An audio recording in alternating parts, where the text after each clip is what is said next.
Sahabat YouTube dimanapun Anda berada, jumpa kembali dengan saya, Walnek di WSJ Channel. Kali ini kita sampai di volume yang ke-63.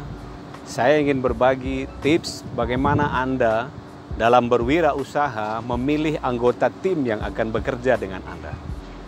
Banyak sekali kenyataan di dunia ini, baru usaha itu mulai, anggota tim justru yang menyeleweng. Atau sebaliknya, anggota tim tidak menyeleweng tapi tidak bisa bekerja apa-apa. Jadi yang perlu Anda tekankan nantinya adalah kemauan dan kemampuan itu harus berbarengan. Nah, karenanya saya punya 3 tips bagaimana Anda caranya memilih anggota tim yang bisa membantu Anda untuk mengembangkan usaha Anda. Tips yang pertama, Anda harus punya kriteria terhadap anggota tim Anda. Anggota tim yang akan Anda tunjuk ini, Anda prioritaskan kriterianya apa? Sudah pasti tentu satu kriteria kejujuran, integritas, kedisiplinan, komitmen, dan lain-lain. Pasang itu sebagai kriteria utama. Lalu kriteria kedua apa? Kriteria kedua misalnya untuk menjaga kelangsungan tim ini, Anda prioritaskan dulu yang dekat dengan Anda. Anggota keluarga kah, saudara kah, famili, sanak keluarga yang dekat misalnya. Kalau itu menjadi kriteria Anda. Atau sebaliknya, kalau kriteria Anda supaya tidak ada iwuh pakewuh, supaya tidak ada segan-seganan, kriterianya justru tidak ada hubungan keluarga. Apapun itu, yang penting, tips yang pertama dari saya kepada Anda, tetapkan kriteria utama calon-calon anggota tim yang Anda inginkan. Karena mencari anggota tim itu nanti tergantung dari kriteria yang Anda buat. Nah, tips yang kedua dari saya, dari kriteria-kriteria yang Anda buat itu, telusuri calon anggota tim itu paling tidak 80-85% memenuhi kriteria itu. Tentu akan ada trade off, akan ada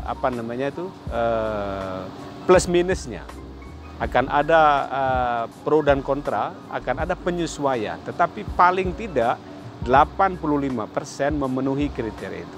Kalau kriteria utama tadi adalah misalnya kejujuran, integritas dan komitmen, Anda jangan buru-buru sebelum Anda tahu bahwa orang ini berintegritas. Sebelum Anda tahu orang ini jujur, tes dulu. Lakukan penelusuran, lakukan assessment, penilaian. Kalau kriteria utamanya adalah dia terampil dalam memasarkan produk yang akan Anda ambil anggota tim, ya Anda harus tes dia untuk bisa memasarkan produk. Atau Anda harus tahu bahwa sebelumnya dia bekerja di mana, pernah nggak dia berpengalaman untuk memasarkan produk. Nah, jadi yang kedua, telusurilah orang itu sebanyak mungkin, sedalam mungkin, sesuai dengan kriteria yang udah Anda buat. Jangan kriterianya A, B, C, D, orang yang Anda temui punya kemampuan E, F, G. Tentu tidak akan pernah ketemu. Dan tips yang ketiga dari saya, jangan Anda permanenkan orang sebelum Anda melalui periode-periode uji coba. Jadi termasuk dalam menjanjikan kompensasi dan gaji misalnya, 3 bulan pertama ya kita susah dulu ya, kita tes dulu ya. Karena di situ kita melihat orang mau benar-benar punya kemauan tekad untuk kerja atau enggak. Jadi ada masa percobaannya, ada uji cobanya, ada masa-masa sulitnya. Nah, kalau di awal aja dia udah menolak, berarti ini bukan anggota tim yang Anda inginkan. Kenapa? Karena membangun usaha dari awal tidak punya kemewahan. Tidak punya seperti kita bekerja di perusahaan yang sudah mapan. Langsung dia bisa menawar gaji tinggi dan seterusnya. Nah, boleh Anda janjikan gaji dan paket tinggi itu, tetapi di awal Anda coba dia, Anda uji dia dengan persyaratan-persyaratan percobaan. Jadi awalnya ya tidak ada komisi ya. Awalnya yang saya hanya bisa berikan hanya segini ya. Nanti kalau bisnis kita ini berkembang 6 bulan ke depan, Anda akan saya tambahkan 2 kali lipat.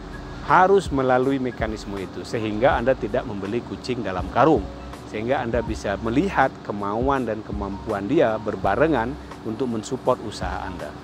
Bisa jadi orang yang Anda temukan itu betul-betul orang yang dedikasinya tinggi, bagi dia tidak apa-apa 3 bulan pertama, 6 bulan pertama dia akan katakanlah berkorban dulu dan menunjukkan dulu kinerjanya kepada Anda. Nah, inilah orang-orang yang sejatinya Anda harus prioritaskan untuk Anda rekrut.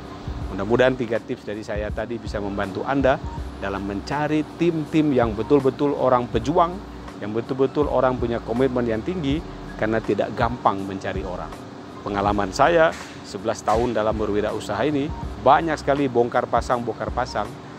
Sering saya tidak bisa menilai orang itu hanya dari sisi bentuk di awalnya saja. Dalam perjalanan waktu ternyata komitmennya bermasalah, dan menyusun atau mengembangkan usaha sangat-sangat ditentukan oleh faktor sumber daya manusia ini. Oleh karena itu, berhati-hatilah dalam memilih anggota tim dan lakukanlah paling tidak 3 tips itu, mudah-mudahan bermanfaat bagi Anda. Di balik kesulitan pasti ada kemudahan, di balik kesulitan pasti ada kemudahan. Salam.